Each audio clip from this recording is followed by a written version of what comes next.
www.casarema.fr. Ce n'est pas normal dans un pays où à chaque publicité, la bière, 2 minutes, la bière, 2 minutes, la bière, même des sportifs qui font la publicité de la bière comme si la bière permet d'avoir des performances dans le domaine sportif. Ta mère, peut-être qu'elle a épousé un homme infidèle, qui l'a trompé. Mais toi, tu épouses un homme fidèle. Si ta mère n'est pas régénérée, quand elle viendra te donner des conseils, elle va te dire quoi? Fais attention, les hommes sont des infidèles. Est-ce que ton mari est infidèle? Non. Numéro 5, alors qu'il écoute avec la numéro 10. On m'a parlé d'un couple, ils sont en train de manger et ils disent, oh,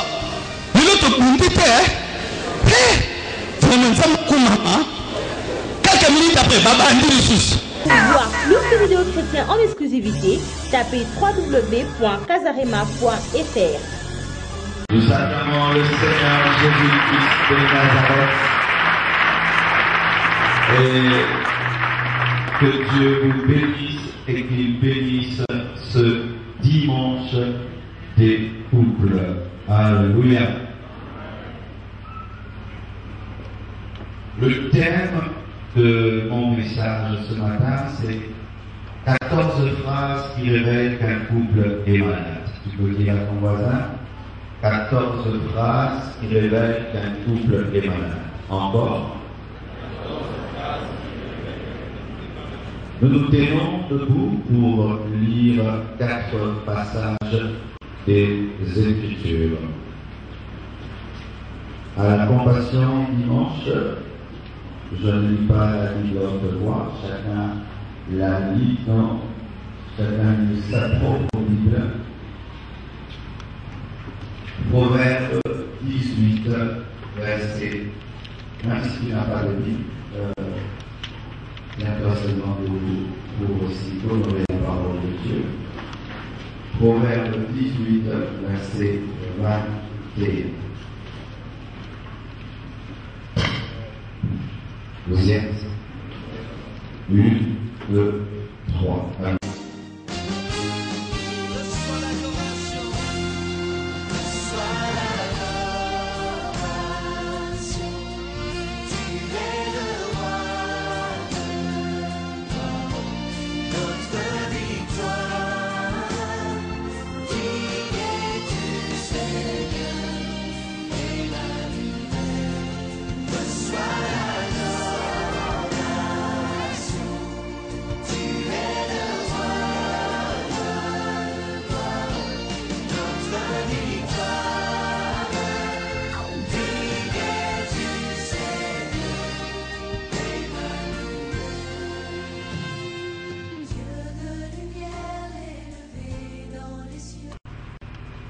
Pierre 5, verset 8. 1 Pierre 5, verset 8. Vous êtes? J'attends un peu. 1 Pierre 5, verset 8. 1, 2, 3. Allons-y.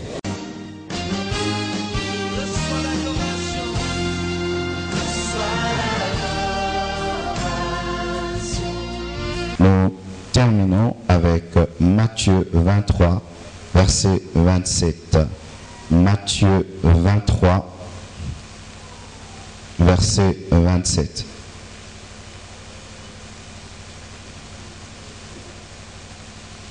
Vous y êtes? J'attends un peu. Allons-y. Matthieu 23, 27. 1, 2, 3. Lisons.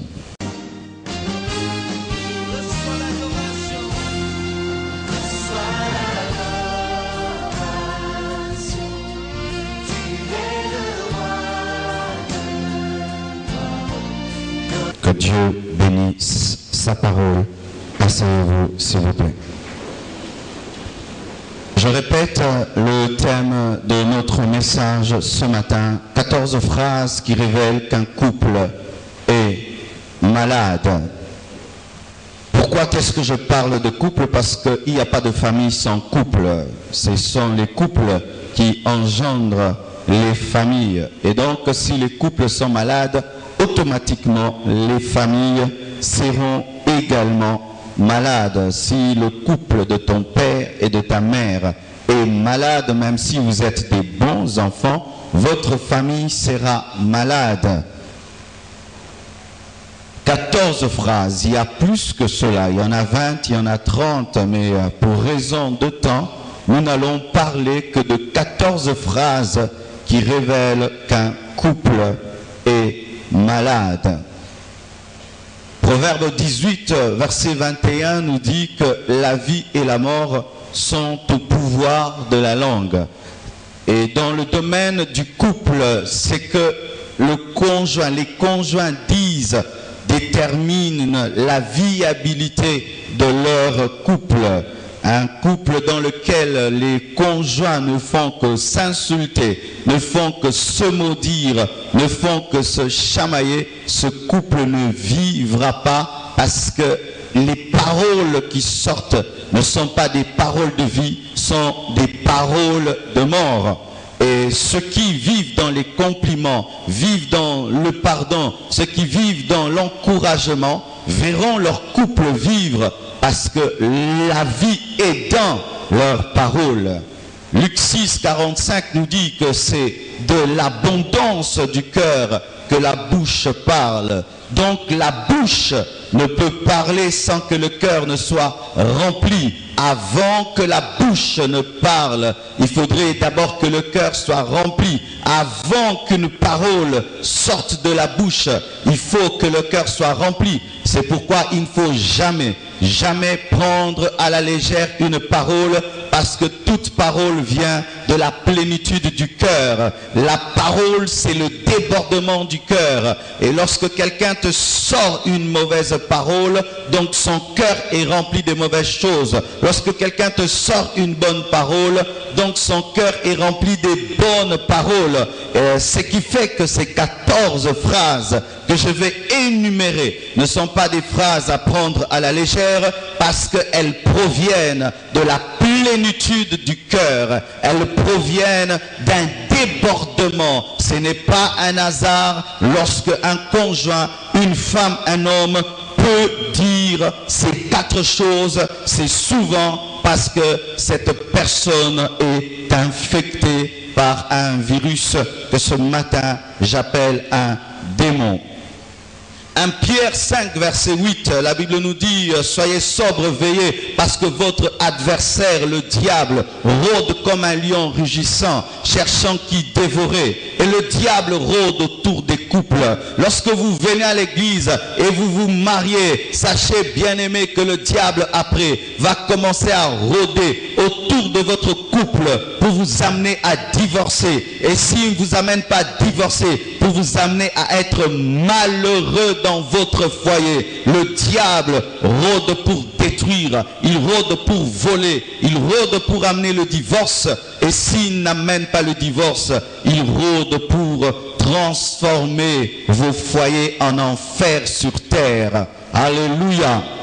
Et dans Matthieu 23, verset 27, Jésus-Christ traite les pharisiens d'hypocrites et il donne une image de l'hypocrisie. Il dit que l'hypocrisie, c'est comme un tombeau blanchi. Pourquoi? Parce que le tombeau blanchi au dehors est beau, mais à l'intérieur il est pourri. Et il en est ainsi de certains couples, ou précisément des couples malades. À l'extérieur c'est joli, mais à l'intérieur c'est pourri. À l'extérieur il y a des sourires, mais à l'intérieur c'est pourri. À l'extérieur il donne aux célibataires l'envie de se marier, mais à l'intérieur la vie qu'ils mènent, c'est une vie pourrie. Ce sont des tombeaux blanchis. Les couples qui extérieurement paraissent être heureux, paraissent être en bon terme, mais à l'intérieur ils ne s'entendent pas. Ce sont des tombeaux blanchis comme l'étaient les pharisiens. Alléluia. Bien-aimés, en écoutant ce message et ce sujet, c'est sûr que les célibataires et les enfants disent, aujourd'hui, je suis venu accompagner seulement mon père. Aujourd'hui, je suis venu seulement accompagner ma mère. Je ne pense pas que je suis concerné. Non, tu es très, très concerné. Et tu comprendras pendant le message et après le message que ce message ne concerne pas seulement les mariés, ne concerne pas seulement les couples, mais concerne les fiancés, concerne les célibataires, concerne aussi les enfants. Pendant ce message, tu comprendras et surtout à la fin, tu comprendras. Cette nuit, j'ai eu une vision. Dans cette vision, voici ce que j'ai vu. J'ai vu un démon sous forme d'un gros ver de terre noir et gluant, ayant la taille d'un phoque et opérant que dans les ténèbres. Et ce démon était en train de décimer systématiquement les familles jusqu'à ce que je me retrouve nez à nez avec lui. Son travail consistait à infecter les familles par le divorce, l'adultère, l'impudicité, l'homosexualité, le lesbianisme, l'occultisme, le libertinage sexuel, la destruction des foyers, des autorités politiques et religieuses. C'était ça le travail de ce démon qui était comme un ver de terre, mais gros comme un phoque. Donc un gros ver de terre, je ne sais pas si vous connaissez les phoques. Il était tout noir et il opérait dans le noir de sorte qu'il pouvait surgir sans que tu te rendes compte parce qu'il faisait un avec les ténèbres. Et Dieu m'a dit, c'est l'esprit qui opère contre les couples, c'est l'esprit qui opère contre les foyers. Et cet esprit a commencé par détruire les foyers des autorités politiques et des autorités religieuses pour que le peuple n'ait pas de modèle. Et j'ai vu dans cette vision l'une de nos anciennes autorités décédées qui a été utilisée par cet esprit pour que les hommes puissent avoir beaucoup de femmes. Je tais son nom, mais vous connaissez cette autorité qu'on a eue dans ce pays qui avait des femmes à gauche à droite, capables même d'épouser des jumelles. Vous le connaissez très bien. Et cette autorité a détruit les familles parce qu'il était un mauvais exemple pour ses subalternes et ses subalternes des mauvais exemples pour les autres et encore et encore et encore pour les autres. Alléluia. Et j'ai vu cette autorité qui était utilisée précisément dans notre nation. Et dans cette vision, voici ce que j'ai vu. Lorsque cet esprit rencontrait un couple, soit les deux, le mari et la femme, soit la femme seulement, soit le mari seulement, il transformait cet esprit, cette personne en un zombie, c'est-à-dire en un mort vivant. La personne était morte jusqu'au niveau de ses os. Elle sentait même la putréfaction. Elle sentait la mort, mais elle vivait. Mais elle vivait pour infecter les autres qui étaient encore en bonne santé. Et j'ai vu des quartiers entiers, ou dans tout un quartier, le 3/4, ce sont des couples brisés, des familles brisées, et le 1/4 seulement étaient des couples sains. Et les couples brisés étaient jaloux des couples qui étaient encore en bonne santé, et ces couples travaillaient pour détruire les autres couples qui étaient en bonne santé. Et bien-aimés frères et sœurs, c'était une guerre sans merci, et cela se passait dans les ténèbres. Frères et sœurs, j'aimerais vous dire que ce que vous remarquez aujourd'hui dans le monde n'est pas un effet du hasard. Il y a un esprit impur qui travaille pour détruire les foyers. Tu vas voir, tu épouses une femme, tu l'aimes. Tu épouses un homme, tu l'aimes. Mais quand vous entrez dans le foyer, tu vois que tout travaille à ce que vous puissiez vous séparer. Il y a des puissances des ténèbres qui opèrent contre vos foyers, qui opèrent contre vos couples. Et lorsque vous divorcez et vous acceptez de vivre un couple de façade, un tombeau blanchi, vous avez fléchi devant cet esprit-là. Alléluia. Bien-aimés frères et sœurs, j'ai vu aussi, en plus de cette autorité décédée, j'ai vu les médias qui libéraient cet esprit par les ondes, par les films et par la musique.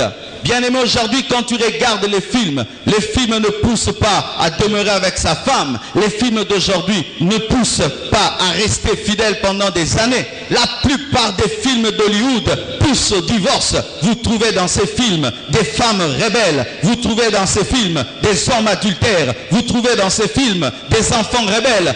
Hollywood présente des familles détruites. C'est ça l'exemple que nous présente l'Amérique avec tous ces films. Et à force de se gaver de ces films et de prendre ces films en modèle, les gens sont en train de détruire sûrement leur couple. Parce que je voyais au travers de la télévision, au travers des ondes, cet esprit gluant, cet esprit qui était comme un ver de terre grand, mais il pouvait se transformer en ondes pour rentrer dans les oreilles, pour rentrer dans les yeux, afin de dire aux gens, faites comme vous voyez dans les films. Vous ne devez jamais négliger, frères et sœurs, que la société actuelle est vraiment influencée par Hollywood, taillée par Hollywood. Lorsque, bien aimés, vous regardez les choses qui se passent dans vos maisons et vous regardez les films, vous allez voir que vos familles sont en train de copier les films. Pourquoi est-ce que nos mères se comportaient d'une certaine manière et les femmes d'aujourd'hui se comportent différemment? Comment est-ce que nos pères étaient responsables déjà à l'âge de 20 ans? Tu vois un homme qui est responsable, mais aujourd'hui, à l'âge de 20 ans, un garçon, c'est encore un mineur. Pourquoi? C'est l'exemple qui était présenté. Bien-aimés frères et sœurs, voici à présent. Voici, j'ai même vu, j'allais oublier, des grandes entreprises brassicoles qui libéraient cet esprit dans la vie de ceux qui consomment leurs boissons. Bien-aimés frères et sœurs, ce n'est pas normal dans un pays où à chaque publicité, la bière, 2 minutes, la bière, 2 minutes, la bière, même des sportifs qui font la publicité de la bière comme si la bière permet d'avoir des performances dans le domaine sportif. Depuis quand une bière peut donner des performances sportives? En prenant la bière, comment est-ce que je veux devenir un grand sportif? Une nation dans laquelle les gens boivent, ils dansent, boivent, ils dansent, boivent, ils dansent, boivent, ils dansent, boivent, ils dansent. Comment est-ce qu'ils auront des couples sérieux? Va demander une prédication dans chaque chaîne, tu verras le prix qu'on va te donner. Mais il faut voir comment est-ce que ces entreprises sont accueillies. Allez voir maintenant aujourd'hui comment est-ce que les bars ouvrent à nouveau. Une fois je suis passé à Kitambo et j'ai vu, bien aimé, un bar là, bizarre. La journée il n'y a rien, mais la nuit ça brille comme le ciel. Plein de gens dans ce bar. Vous pensez que ces hommes-là seront des bons maris? Un mari qui passe son temps dans les boîtes en train de boire, qu'est-ce qu'il va ramener à la maison? Et j'aimerais dire à tous ces hommes qui passent le temps dans les boîtes, vous êtes des égoïstes. Une bouteille de bière coûte combien? Tu prends 4 bouteilles et tu donnes à tes amis 5 bouteilles et à la maison tu ramènes le pondu. Oh, je suis un père de famille. Non, tu es un aventuré de famille. Un père de famille. Un père de famille qui dit na Kangibar, tu es un père de famille, tu es un aventuré de famille. Tangata église, Obinatsombi Lupang. Kangibar. Tournée générale. À mes frais, il n'a même pas payé le Minerval. Tournée générale. À mes frais, il n'a même pas payé le loyer. Mais il peut offrir la bière à tout le bar. PDG, Préso, on se moque de toi. Dites Amen. Voici les 14 phrases qui révèlent qu'un couple est atteint par ce virus, par ce démon. Écoutez ces phrases. Je vais les répéter 3 fois pour que même ceux qui dorment en co se réveillent. Et ça m'a toujours étonné les gens qui dorment pendant qu'on crie au micro. Mais à la maison, quand il y a un petit bruit, se réveille. Les acolas en anko. 1. Je m'en vais. Va-t'en. Je veux te quitter. On va se séparer. Je veux te ramener chez tes parents pour qu'on t'éduque à nouveau. Qui a déjà entendu ça? Je m'en vais. Va-t'en. Je vais te quitter. On va se séparer. Je veux te ramener chez tes parents pour qu'on t'éduque. 2. Je risque de te tromper si tu continues ainsi. Quelle menace.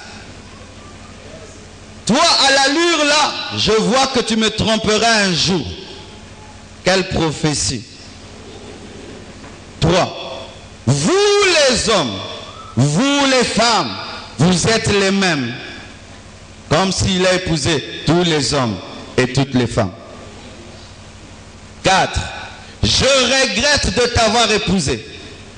Qu'est-ce qui m'avait pris de t'épouser? L'amour. Tu n'es pas l'homme de ma vie. Tu ne m'as pas rencontré dans le cauchemar. Tu n'es pas la femme de ma vie. Eh bien, tu m'épouses en rêve. 5. Je ne suis pas ton ami, attention. Ah, mais comment tu dors avec ton ami, celui qui n'est pas ton ami? Ne blague pas avec moi, je ne suis pas ton ami. Ah bon? Tes amis viennent, ils partent, mais ta femme dort avec toi, elle n'est pas ton amie. Maintenant, elle est qui? 6. Je ne t'aime plus comme avant. 7. N'eût été les enfants, je serais déjà parti. N'eût été les enfants, je serais déjà parti. 8. C'est parce que je crains Dieu que je suis encore dans ce mariage. Sinon, j'aurais déjà divorcé. En d'autres termes, si un nouveau verset apparaissait où le divorce est permis, je serais le premier à dire Alléluia. 9. Je ne veux pas divorcer, mais j'ai besoin de souffler un peu. Je me sens étouffé dans cette maison. J'ai besoin de changer d'air. Je veux aller me reposer en famille. On a déjà brûlé ton lit. 10. Ma famille ne veut plus de ce mariage. Mes parents ne veulent plus de ce mariage. Et en lingala, nazalara mwana batu, mwana azan 40 ans. 11 ans. 11. Après tout, c'est ta vie. Ou après tout, c'est ma vie. Tu fais ta vie, je fais la mienne. Mais ils vivent dans la même maison. Chacun fait sa vie. Et d'autres ici, ils sont dans une même maison, mais chacun dort dans sa chambre. Oui, il y a des couples, chacun dort dans sa chambre. Ils entrent, ils ont le même salon, mais pas la même chambre. Ou celui-ci dort sur le lit, l'autre par terre. Oh, alléluia, nous sommes heureux. Tombeau blanchi. Est-ce que vous dormez ensemble? Et d'autres se cachent derrière des retraites éternelles. Je suis en prière par terre. Pour que Dieu t'exauce, tu dois être par terre. Trop dans l'Ancien Testament. Et d'autres, 12. C'est moi le chef dans cette maison. Qui a dit le contraire? C'est moi le chef dans cette maison. 13. J'aimerais te rappeler que c'est mon argent. Après tout, c'est ton argent, dit la femme. Ou l'homme. Tu en fais ce que tu veux. 14. Je suis encore jeune. Je peux refaire ma vie. Mais jeune en haut, à 50 ans. Entrons en profondeur. Je m'en vais. Va-t'en. Je vais te quitter. On va se séparer. Je vais te ramener chez tes parents pour qu'on t'éduque. C'est déjà un esprit de divorce. Lorsque dans un couple vous entendez cette phrase, revenir et revenir, je m'en vais. Pour une petite discussion, on prend les valises, on commence à faire les valises. Pour une petite discussion, sors de ma maison. Pour une petite discussion, je vais te ramener chez vous. Pour une petite discussion, je vous ai ramené votre fille pendant un mois, éduquez-la un peu. C'est déjà un esprit de divorce. Je risque de te tromper. Comment un homme peut dire ça? Si tu continues avec ce caractère, je risque de te tromper. Si tu ne me satisfais pas, je risque de te tromper. Tu n'as que ça comme menace. C'est la seule idée que tu as. Pour amener l'autre à changer, je risque de te tromper. Non, je veux te tromper. Car ce n'est pas normal que tu es comme instrument de changement de l'autre, menacé de tromper.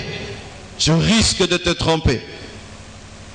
Ou d'autres femmes, il regarde son mari, il dit, toi un jour tu me tromperas. Pourquoi? Je vois quand tu auras beaucoup d'argent, tu me tromperas. Si tu commences déjà maintenant comme ça, tu me tromperas. Tu as déjà prophétisé le futur de ton mari et le jour qui sera adultère, c'est toi qui l'as semé et c'est toi qui as récolté. Il y a des femmes qui changent leur mari en adultère en prophétisant l'adultère de leur mari. Tu me tromperas un jour. Est-ce que vraiment, moi quand je vieillirai, tu seras toujours à côté de moi? Mais qui a dit le contraire? Non, tu me tromperas un jour. Et quand vient ta vieillesse, on te trompe parce que tu as semé des paroles de mort et tu récoltes la mort.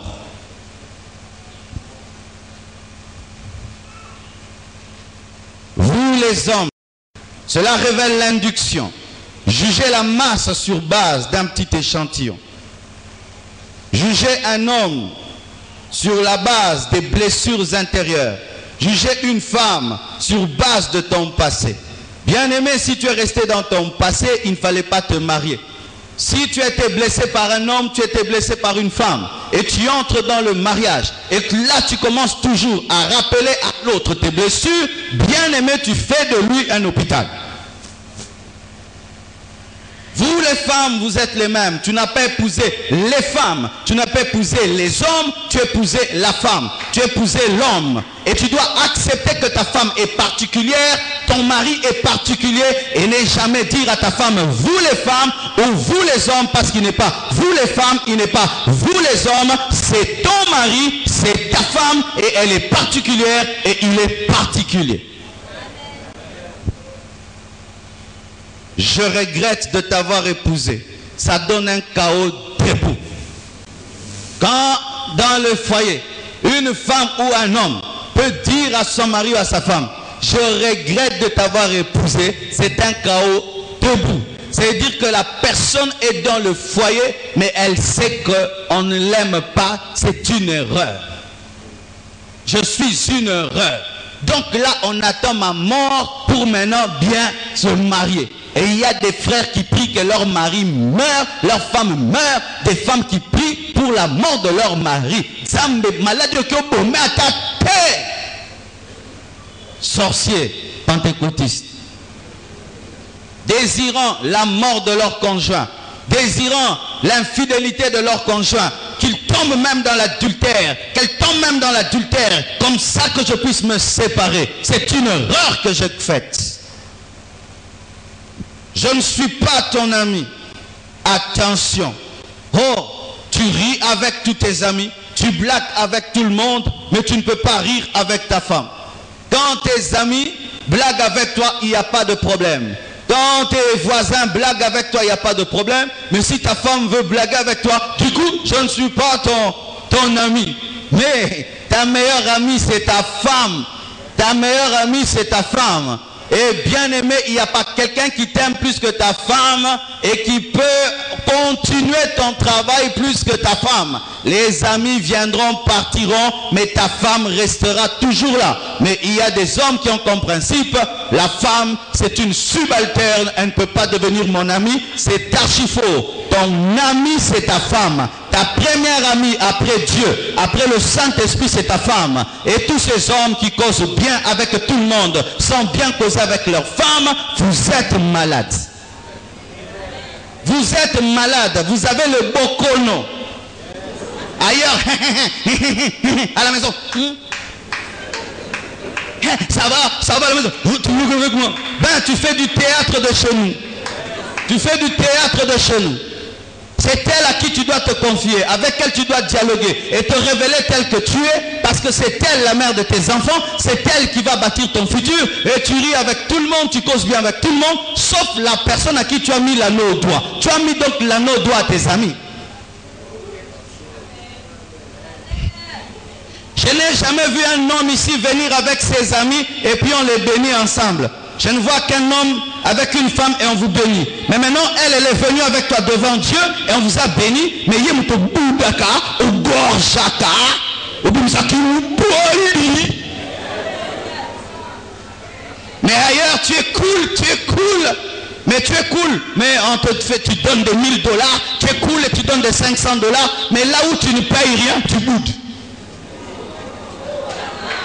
Quand tu manges, tu n'as même pas payé ta femme. Elle prépare pour toi, elle prend soin de ton enfant, tu ne payes même pas et tout le reste.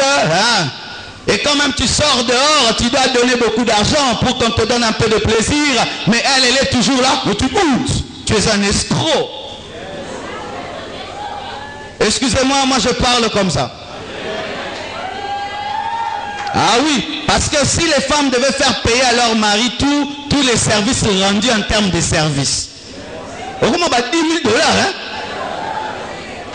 Quand tu cuisines, payant. Repassage, payant. Sourire, payant. Plaisir, payant. Payant. Les enfants gardés, payant. Conseil, payant. Vous avez combien? Mais au bout de...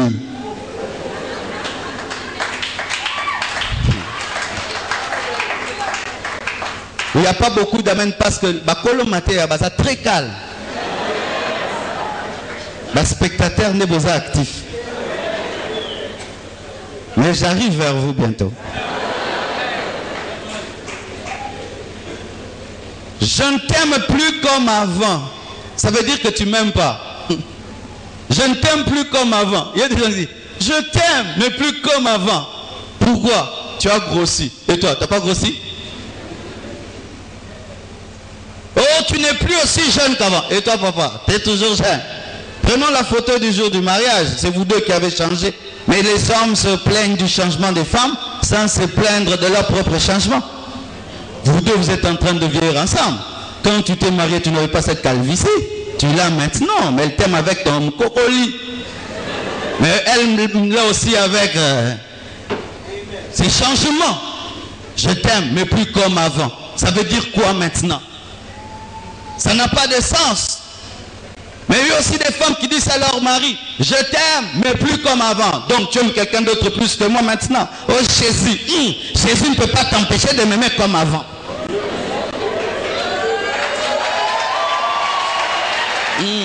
Depuis que j'ai rencontré Jésus, je ne t'aime plus comme avant. Jésus pousse une femme à aimer son mari. Jésus pousse un mari à aimer sa femme. Et je suis contre ces doctrines où plus tu écoutes, tu n'aimes plus ta femme, tu n'aimes plus ton mari. Ce n'est pas la parole de Dieu. La Bible dit que personne ne sépare ce que Dieu a uni. Même un enseignement de la parole ne doit pas séparer ce que Dieu a uni.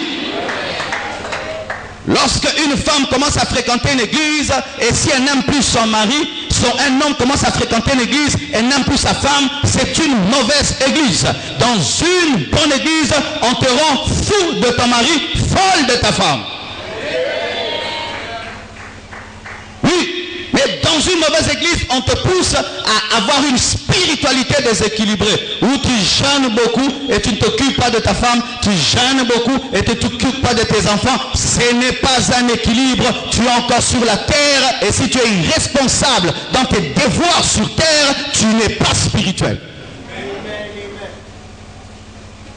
Je ne t'aime plus comme avant. Ça leur révèle un amour refroidi, que le premier amour a disparu. Et on est ensemble pour la forme. C'est n'eût été les enfants, je serais déjà parti. Ça veut dire quoi? Que la femme est devenue une babysitter. Et si c'est l'homme qui dit cela, c'est devenu un daddy-sitter. Il y a aussi des hommes qui sont dans le foyer à cause des enfants. Il a dit, moi je ne veux pas avoir des enfants partout, alors je reste seulement avec cette femme. Et une femme aussi dit, moi j'ai dit dans ma vie, je n'aurai pas une femme avec tel homme et tel homme, je reste là. Des daddy-sitters et des papi-sitters et des mamie-sitters. Alors si l'enfant là mourait, vous qui êtes ensemble pour les enfants, si l'enfant là mourait, vous allez divorcer. Et vous allez voir ces couples-là, ils ne parlent jamais de leur amour. Ils parlent toujours, comment va l'enfant? Et il a mangé, il a bu, il dort, il est allé à l'école. Cet enfant-là ne peut jamais aller chez les grands-parents, parce que c'est lui qui maintient le foyer, le bébé Jésus. C'est un foyer où on est en prison. 8. Ça vraiment j'aimerais parler. C'est parce que je crains Dieu que je suis encore dans ce mariage. Sinon, j'aurais déjà divorcé. De telles personnes, si elles rencontrent un prophète ou un pasteur qui leur enseigne que tu peux divorcer, divorce. Je pose une question à vous qui êtes mariés. Tu es avec ta femme parce que tu crains Dieu ou parce que tu l'aimes? Tu es avec ton mari parce que tu crains Dieu ou parce que tu l'aimes? Tous ceux qui sont avec leur femme parce qu'ils craignent Dieu, si on recommençait le monde, les premières personnes que vous allez éviter, c'est vos femmes et vos maris. Eh, yoté! Ah! Vie passée au Nyogolanga. On ne reste pas avec sa femme, avec son mari parce qu'on craint Dieu. On reste avec sa femme et son mari parce qu'on aime Dieu et ensuite parce qu'on craint Dieu. Parce que ce qui fonde un foyer, c'est l'amour, ce n'est pas d'abord la crainte de Dieu. Sinon, c'est une prison spirituelle.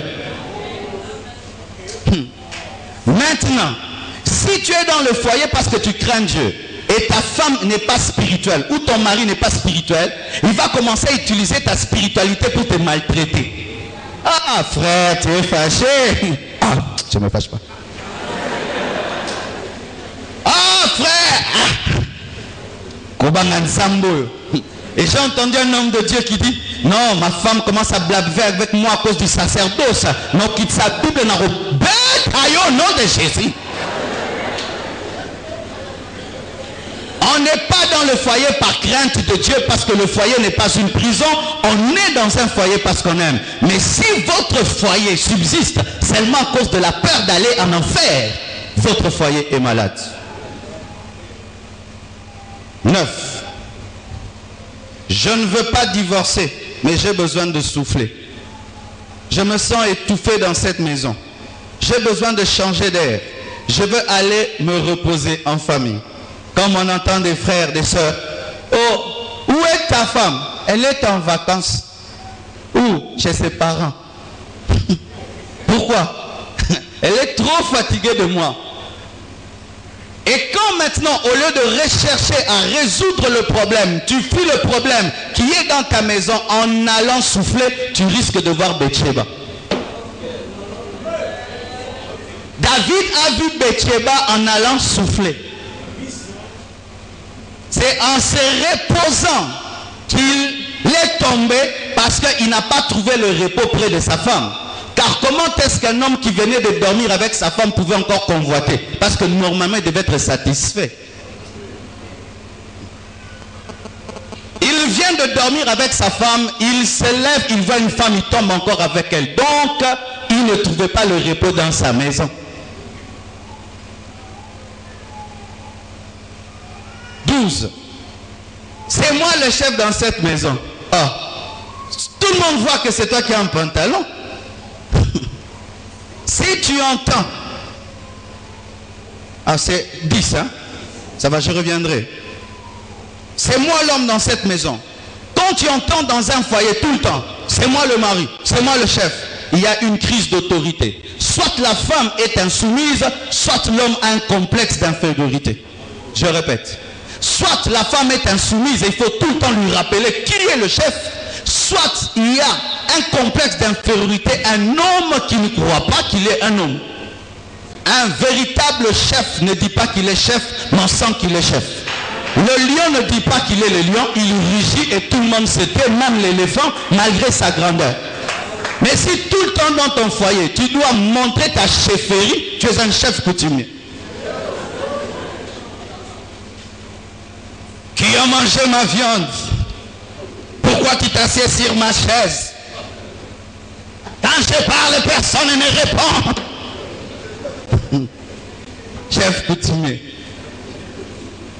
Bien-aimés frères, chaque fois que dans un foyer, on parle d'autorité, on ne parlera pas de l'amour. Si dans un foyer, le rôle qu'on joue, c'est supérieur et subalterne, votre foyer ne va tourner que sur ça. Se soumettre et soumettre, se soumettre et soumettre, et vous n'aurez pas le temps de vivre l'amour parce que votre foyer n'est fondé que sur l'autorité. C'est vrai, l'autorité est importante, mais l'amour est plus important que l'autorité. Parce que Dieu nous a aimés avant de nous soumettre. Il s'est présenté comme le Sauveur avant de se manifester comme le Seigneur. Parce qu'à la croix, il était sauveur. Ensuite, nous avons accepté sa seigneurie. Mais si toi, tu veux la seigneurie avant d'être sauveur, c'est difficile qu'on puisse se soumettre à ta seigneurie. Des papas qui veulent la soumission, mais vous êtes irresponsables. Ta femme se nourrit seule, elle s'habille seule, elle se débrouille seule, elle fait tout seule, mais tu veux commander. Commande aussi en pourvoyant. Avec le monde actuel où les femmes commencent à se débrouiller, se battre, nous avons des hommes qui ne font plus rien. Mais qui disent, quand tu reviens, amène-moi la viande, parce qu'aujourd'hui je veux la viande grillée. Tu l'as achetée?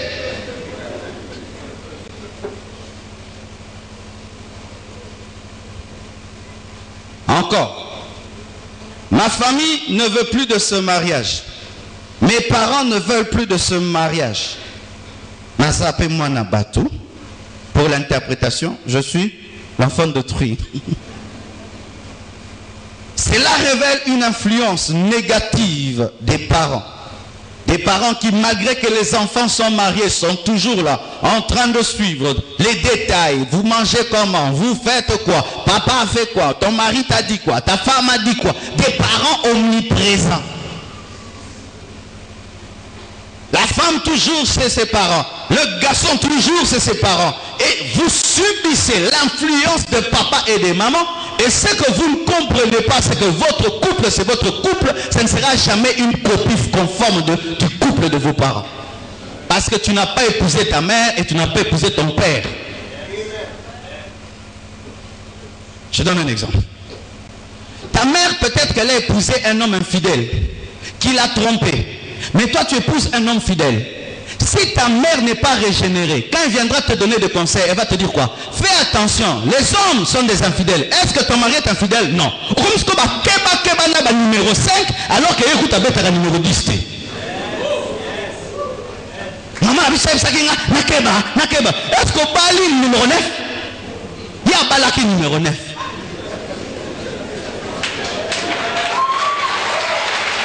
En français, pour mes bien-aimés. Ça va me dire même les Japonais commencent à nous suivre. Ta mère a épousé une femme, un homme infidèle. C'est pourquoi elle devait tout le temps contrôler ton père et tout le reste. Mais toi, tu épouses un homme fidèle, mais tu te comportes dans ton mariage comme ta mère, alors que tu n'as pas un homme qui te trompera. Ainsi, il va subir un contrôle alors qu'il ne veut même pas marquer.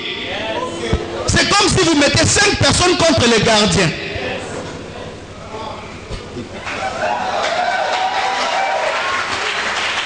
Ma mère m'a dit, mon père m'a dit, tu ne m'as jamais laissé un homme me monter sur le nez. Mon père m'a dit, parce que lui, sa femme lui montait sur le nez.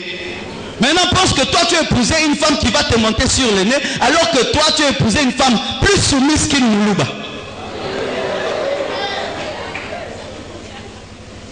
Même quand moi, je te conseille, bien-aimé, tu dois adapter mon conseil à ton couple, parce que chacun a sa réalité. Mais aussi, ne te casse pas derrière les parents, dis je ne t'aime plus, au lieu de dire mes parents ne veulent plus de ce mariage. À ton âge.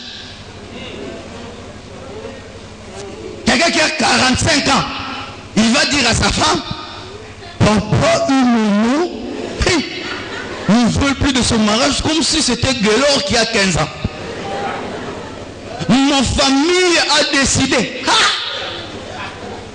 À l'âge de 45 ans, ta famille a décidé. Non, assume tes responsabilités, pas de faux fuyants. Dis moi je trouve, au lieu de dire ma famille. Et surtout nous les Africains, nous aimons nous cacher derrière nos familles lorsque nous voulons rompre.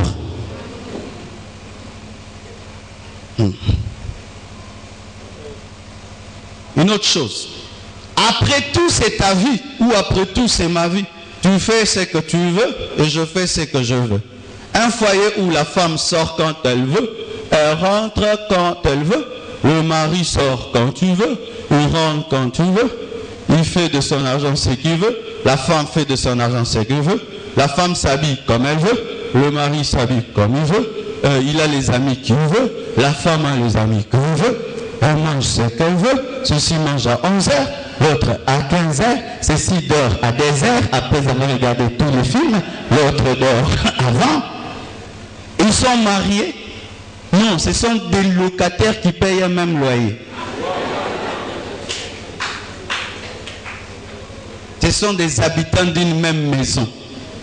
Mais quand ils sortent devant les gens, chérie, chérie, tombeau blanchi.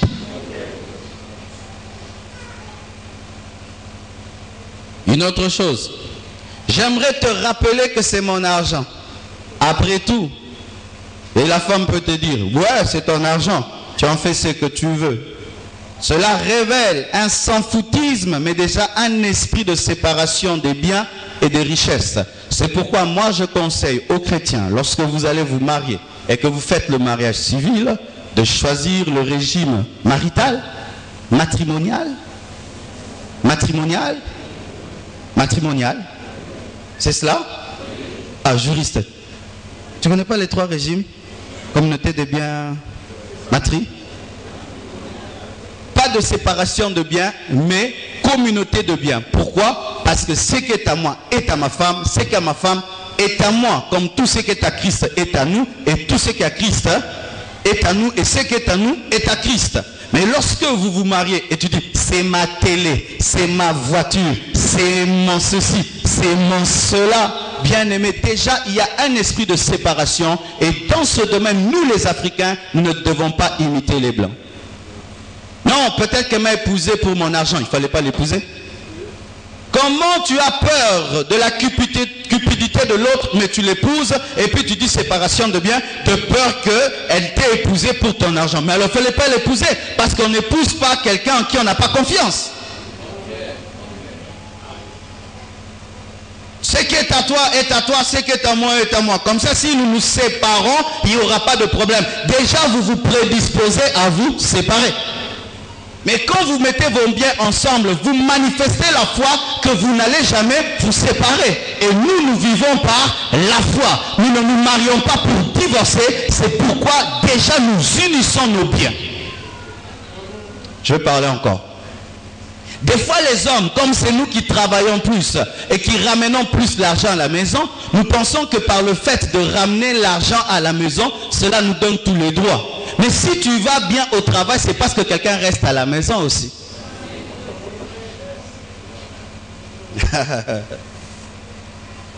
Un jour, un homme revient du travail et il dit à sa femme, mais tu fais rien, c'est moi qui travaille, c'est moi qui ramène tout dans cette maison, mais toi tu es là, reste à la maison et tout le reste.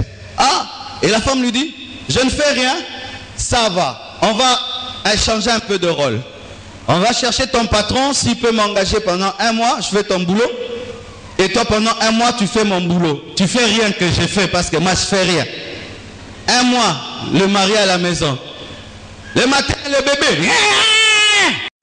Accouche, changer les caca. Quelque temps, l'autre crie, c'est battre. Arrêtez de vous battre. Surménage. La femme revient. Ça va ici? C'était comme ça. Non, quel travail, je vais mourir. Moi, je ne supporterai jamais la vie de ma femme. Hein. Des fois, quand il commence seulement à 3, je prends mon laptop, je vais dans la chambre. Chokrani, chiffre, arrête, c'est pour moi, c'est pour moi, c'est pour moi. Supporte, c'est pour moi pendant 10 heures de temps. Elles font un grand travail. Ici au Congo, nous pouvons nous permettre d'avoir des bonnes. Mais les gens qui sont en Europe, il faut voir combien ils payent rien que pour qu'on garde leurs enfants. Mais maintenant, quelqu'un qui en plus de garder tes enfants, les éduque, les instruit, leur donne son lait maternel, son amour, son affection. Et tu dis que ce n'est rien parce que toi tu bosses et tu amènes $2000. Tes $2000 là en Europe, tu ne vas même pas payer avec quelqu'un qui va prendre soin de tes enfants. C'est pourquoi vous voyez en Europe un papa avec un enfant devant, l'autre derrière. Est-ce que je peux venir chez toi? Oui, mais nous serons nombreux. Avec qui? Avec mes enfants. Un papa surchargé. C'est nous ici qui ne comprenons pas ça. Et si maintenant tu dis c'est moi qui ramène l'argent et tu te permets tout. Ça va dire moi aussi je travaille. Et elle travaille, vous deux vous travaillez, et comme Batoura Olamba. Parce que vous deux vous avez travaillé, vous tous vous êtes fatigués. C'est ainsi que vous voyez en Europe, il y a des hommes maintenant qui lavent très bien les assiettes. Qui préparent très très bien. Parce que les femmes maintenant veulent être autonomes. Elles aussi veulent gagner l'argent. J'ai aussi ma carrière. Je ne peux pas détruire ma carrière pour mes enfants. Alors quand tu es une femme qui peut renoncer à sa carrière pour prendre soin de tes enfants, il ne faut pas chercher à dominer sur elle. Ce n'est pas qu'elle n'a rien dans la tête. Parce qu'elle aussi on peut l'engager. D'ailleurs mes frères, n'est-ce pas que ces derniers temps on engage les femmes plus que les hommes? Yo que nous sommes fiers dans le bureau. Bariambo.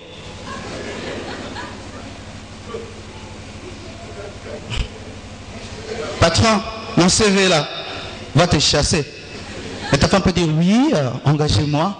Demain, madame, vous commencez. C'est pas parce que ta femme ne fait rien qu'elle ne peut pas travailler. Ah. C'est pas qu'elle ne peut pas gagner l'argent plus que toi. J'ai cru que les femmes allaient acclamer. Vous avez peur des hommes qui sont à côté de vous? Acclamez le Seigneur. Et d'ailleurs, c'est pourquoi moi j'encourage les sœurs. Tu as un père qui te donne l'argent pour étudier, étudie.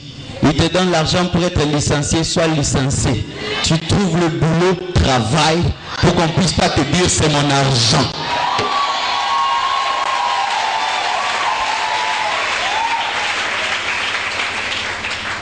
Alléluia le frère. Amen. Tu es fâché? Est-ce que tes enfants, filles, quand tu vas les élever, ce ne sera pas pour ça? Mais la fille de l'autre, tu ne veux pas qu'elle travaille, mais ta fille, tu veux qu'elle travaille quand elle va se marier. Pour qu'elle se défende. Jaloux, égoïste que tu es. Ta femme, tu l'empêches de travailler, mais tes enfants doivent travailler. Égoïste. Tes sœurs doivent travailler, mais pas ta femme. Tes sœurs mariées, leur mari ne doit pas leur dire c'est mon argent, c'est pourquoi elles doivent gagner leur argent. Mais ta femme, non, elle ne doit pas gagner son argent. Égo, macho, schisme.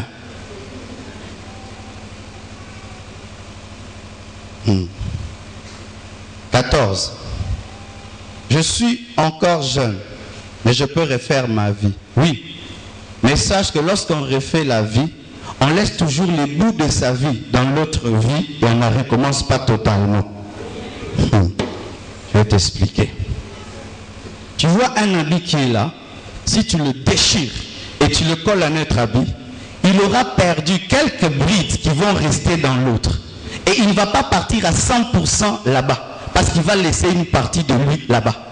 Alors pour tous ceux qui divorcent, sachez que quand tu étais à 100%, quand tu divorces et tu te maries, tu ne vas jamais à 100% dans l'autre foyer, tu y vas peut-être à 70% parce que les 30% sont restés là-bas.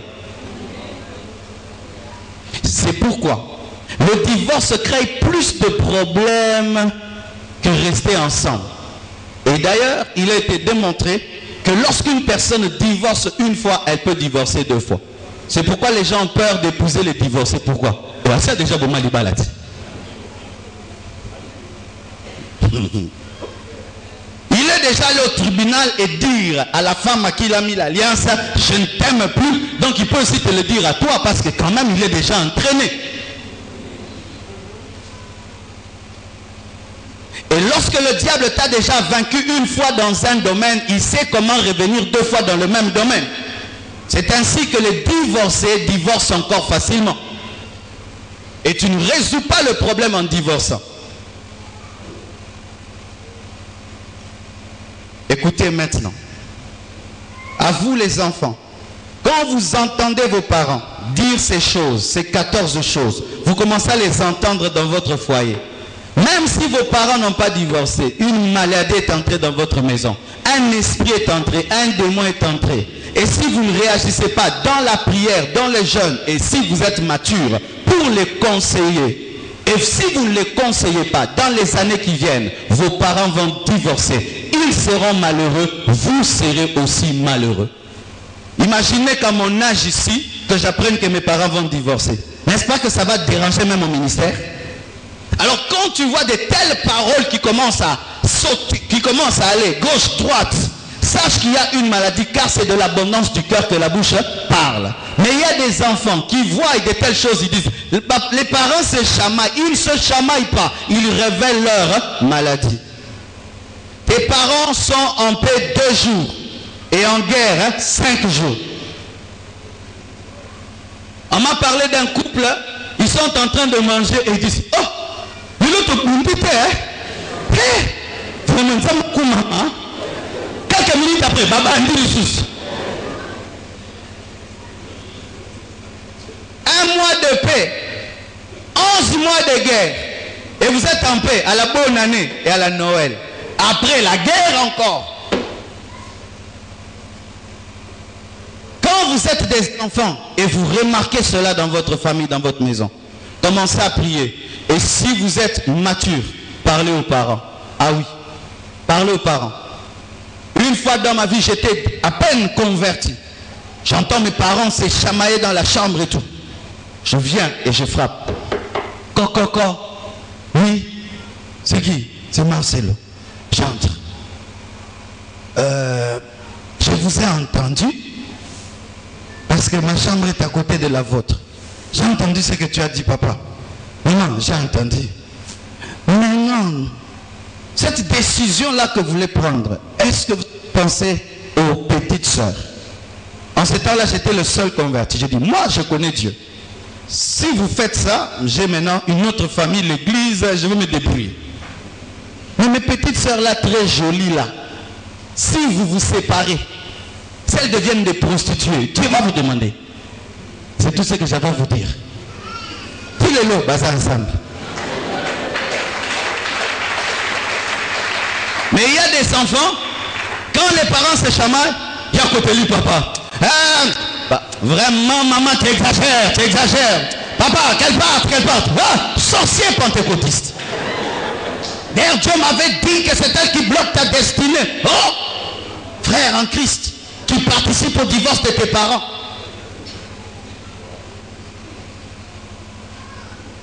À vous les amis, quand vous entendez de telles paroles, sachez que vos amis, couples amis, sont malades, il faut prier.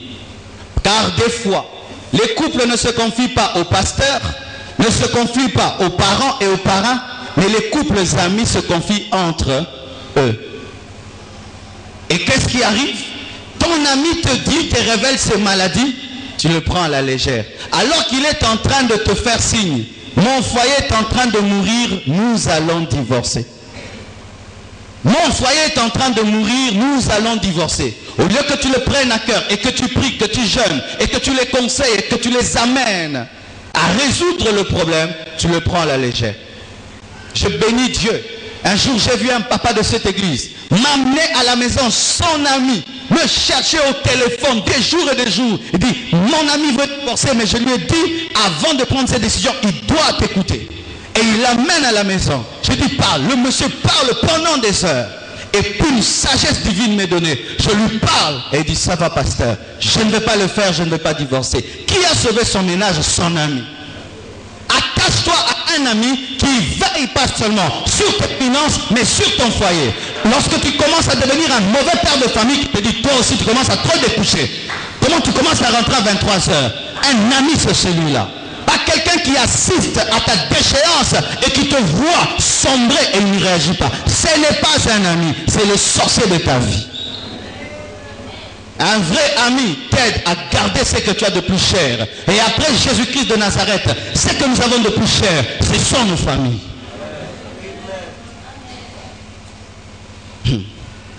Non, tu as fort. Au final, qui est? Au final, bien.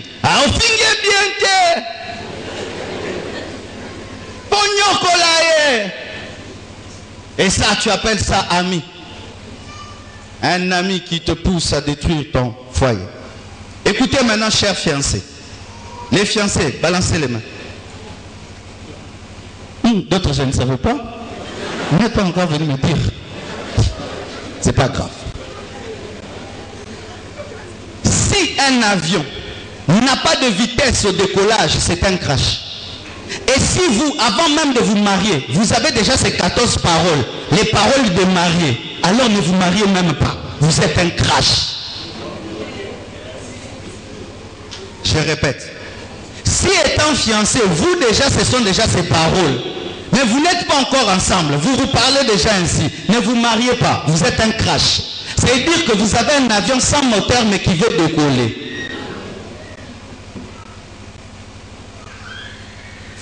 Tu es fiancé à quelqu'un. Est-ce que vous vous aimez ou vous êtes engagé? On ne se marie pas parce qu'on est engagé. On se marie parce qu'on aime. Si tu es engagé à quelqu'un, même si toute l'église est au courant, mais tu ne sens plus l'amour, papa, maman, ne te marie pas. Personne ne va te tuer.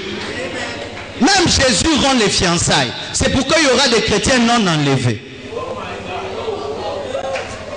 Les chrétiens charnels ne seront pas enlevés. C'est la fiancée de Jésus qui n'a pas été bonne. Mais vous, il suffit seulement que vous présentez quelqu'un à l'église et aux parents, vous vous sentez obligé de continuer, même si cette personne ne répond plus aux critères. Non, vous êtes en train de vous suicider. Dieu t'a fait grâce que ton fiancé et ta fiancée se dévoilent pendant les fiançailles pour te sauver la vie. Maintenant, toi, tu vois, tu fermes les yeux. Oh, vraiment, tu ne t'aimes pas.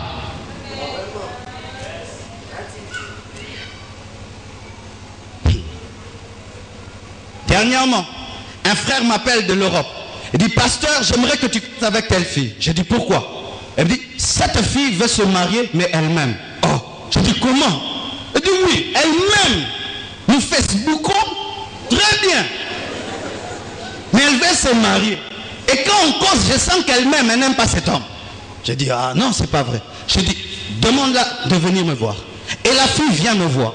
Je dis, il y a tel garçon qui me dit que tu l'aimes et tu veux te marier. Non, je ne l'aime pas, je ne l'aime pas, je ne l'aime pas. Dieu m'a dit, ne parle plus de ce garçon, mais parle de son futur mari. J'ai dit, ça va, tu ne l'aimes pas. Mais maintenant, celui que tu veux épouser, tu l'aimes? Il dit, je veux seulement me marier. J'ai dit, elle se marie par décision comme un militaire qui va en guerre. Aucun militaire ne va en guerre parce qu'il aime la guerre.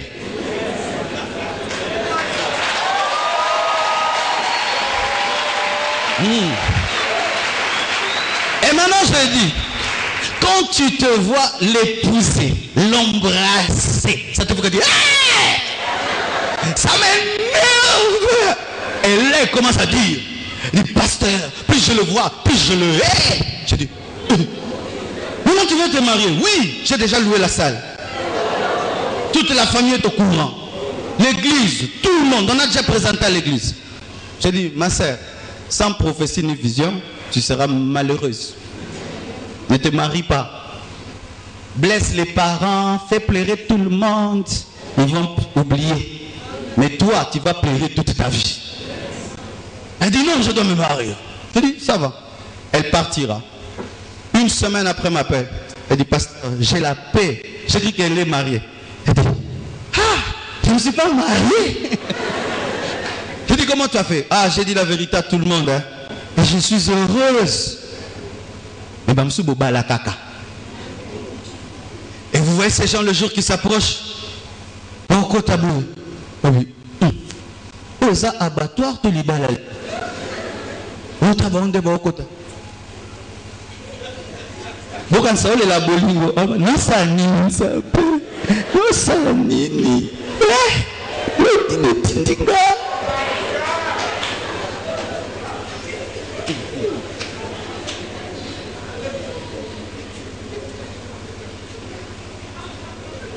Même si tu es déjà venu me présenter une fiancée, si tu sens que ça ne marchera pas, papa, viens me dire, la bouillie, la ogangue là-haut, tout.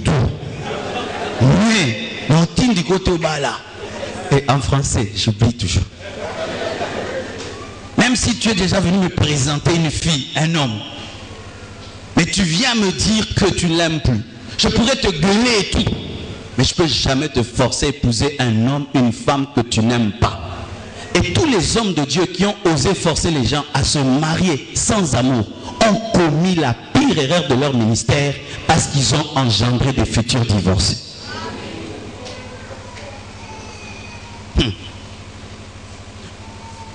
un bon célibataire est meilleur qu'un mauvais mari.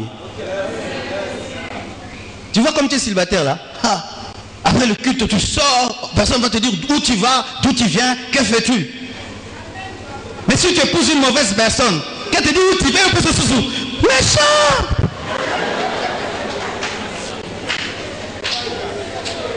C'est pourquoi ne vous mariez pas par rivalité ni par compétition. Mariez-vous parce que vous avez rencontré l'amour. Tant que même si tes parents te dérangent, tu nous amènes aucun homme, aucune femme. Mais je n'ai pas trouvé que je vous amène une girafe. Je n'ai pas encore vu. Je ne vous amènerai pas un chimpanzé ni un bonobo.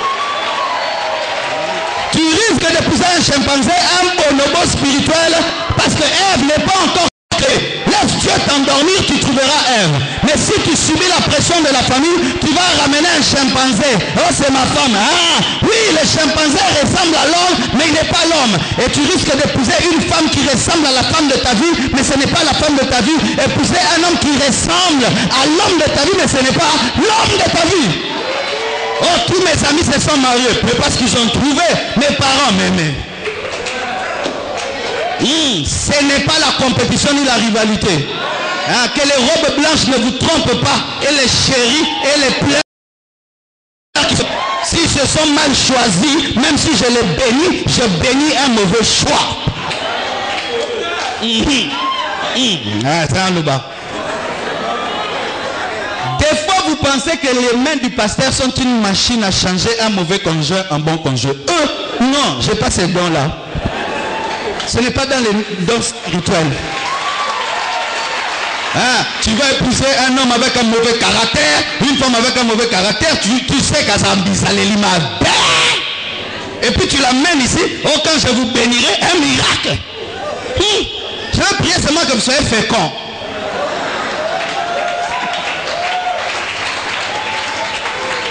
Mais ma prière ne va pas changer son caractère. Non. C'est pourquoi il faut être exigeant dans les fiançailles. Très exigeant. Tu vois, des fois quand vous voulez acheter une voiture, comment vous checkez la voiture? Au matin, comme 40 jours, mais qui 4 fois 4 stopper, freiner, braquer, mais qui va amortisseur. Mais pour vous marier, vous n'êtes même pas exigeant. Je l'épouse. Pourquoi? Ça démarche. Et bon, ça comme coca. Je l'épouse. C'est le seul qui m'a dit je t'aime. Donc,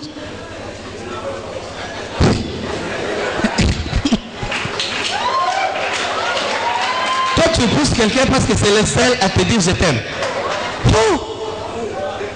Tu te prends pas au sérieux?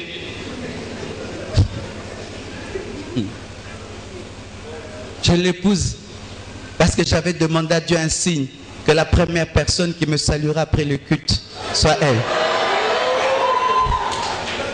Je prie Dieu Seigneur aujourd'hui, révèle-moi l'homme de ma vie, l'homme qui sera assis à côté de moi à ma droite, que ce soit lui. Maintenant tu es assis à côté de Papa Indien.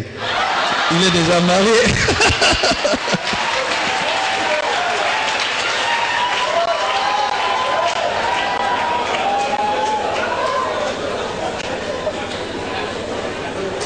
Je l'ai épousé parce que j'ai entendu une voix. Il y avait une soeur qui priait comme ça. Seigneur, parle-moi, parle-moi, parle-moi. Et puis un frère l'aimait bien. Elle voulait que Dieu lui parle. Un jour elle prie. Le frère vient à sa fenêtre. Ma fille, ma fille. Oui Seigneur, je t'ai exaucé. Oh Seigneur, alléluia. Voici le signe à l'église. Il te viendra habillé en telle couleur, telle couleur. Il te saluera, il te dira ceci, c'est lui. Et la sœur vient, le frère s'habille dans la même couleur. Et puis il salue. Elle dit, j'ai trouvé l'homme de ma vie. Non. Nos parents ne priaient pas, mais ils ont fait de bons choix. Ils ont dit, un homme doit être responsable. Je dois le trouver beau. Ce doit être un homme qui me plaît et qui va bien éduquer mes enfants. Et puis ils peuvent ajouter d'autres choses. Ce n'était pas des voix et des visions. Mais vous aujourd'hui, la vision suffit. Non. C'est vrai, il faut des visions. Mais la vision vient de confirmer le choix que tu as fait, le bon choix. C'est-à-dire quand tu doutes, maintenant la vision vient confirmer le choix. Mais pas épouser quelqu'un par prophétie, ni par vision, ni par signe. Oh, celui qui va me saluer, que une vieille maman vient te saluer.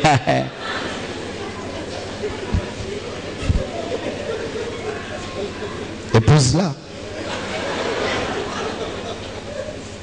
Écoutez ceci aussi. À vous les couples qui vous reconnaissez dans ces choses, sachez que vos foyers sont malades et il faut rechercher la guérison auprès de Dieu. Dans la prière, le jeûne et le pardon, la repentance, le dialogue, la soumission, la fidélité et la vérité. Ne faites jamais semblant, sinon vous êtes des tombeaux blanchis. Dans la vision que j'ai vue des zombies. Changer les gens en zombies, en morts vivants. Des gens que tu vois apparemment heureux, en bonne santé, mais c'est la mort qui les ronge. Ne faites jamais semblant. Traitez le problème en profondeur. Sinon, dans les années qui viennent, vous serez parmi tous ces gens qui ont divorcé. Et j'aimerais dire aussi ceci. À vous qui êtes debout, à vous qui êtes en bonne santé, sachez ceci, que c'est une grâce de Dieu. Sachez que l'ennemi rôde. Et sachez que certains sont jaloux de vous. Et ne vous moquez pas des autres, mais au contraire, aidez-les. La Bible dit dans 1 Corinthiens 10, verset 12, que celui qui est debout fasse attention de ne pas tomber. Alléluia. Frères, sœurs, quand tu as un couple heureux, ta femme t'aime et tu aimes ta femme. Des fois, soyez un peu discret. Tu es en face d'un autre couple, ils sont malheureux. Tout le temps, tu leur présentes votre bonheur, votre bonheur, votre bonheur. S'ils n'ont pas un bon cœur, ils peuvent détruire votre foyer.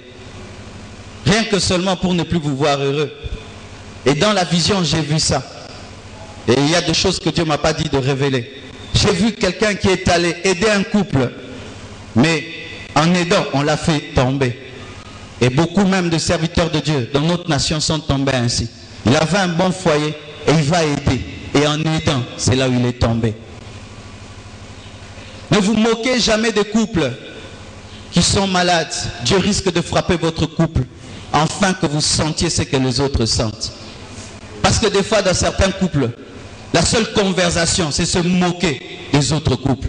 Ils sont malheureux. Tu as vu comment elle est malheureuse? Tu vois comment il est malheureux dans son couple? Tu vois comment est-ce qu'ils souffrent dans leur couple? Dieu est là quand vous causez et Dieu va frapper votre couple. Vous devez intercéder et prier pour les autres couples au lieu de vous moquer de ce couple. Pourquoi? Il se peut que les démons qu'ils ont rencontrés ne vous a pas encore rencontré. Parce que dans la vision, qu'est-ce qui se passait? J'entendais l'esprit là travailler dans les maisons. En vision, en esprit, j'avais vu ce qu'il était, mais je ne l'avais jamais rencontré. Mais après, dans la vision, il est venu nez à nez face à moi. Et il m'a combattu aussi. Et pour le vaincre, il fallait qu'on soit en association avec Blanche dans la vision pour vaincre cet esprit-là. Et quand il était venu vers moi, je l'ai chassé, il est allé chercher Blanche. Et quand Blanche l'a chassé, elle est venue vers moi. C'est ainsi que ces esprits-là travaillent. Ils ne peuvent être vaincus que si vous êtes unis. Mais si chacun combat à sa manière, si toi tu es fort, l'autre faible, il va entrer. Ne vous moquez pas des autres, mais priez pour eux. Portez-les à cœur. Ne te moque jamais du foyer des autres, mon frère. Leur papa a divorcé, leur maman les a quittés et tu te moques. Une malédiction risque de venir dans votre famille. Et tes parents font ce que les parents des autres ont fait. Et tu subis la même chose. Et ça va t'apprendre à respecter les douleurs des autres. 14 paroles qui révèlent qu'une famille est malade. Aujourd'hui, je vais précisément, particulièrement, prier pour deux catégories de personnes. Je vais prier pour les couples et je vais prier pour ceux qui sont fiancés. Que Dieu vous bénisse abondamment.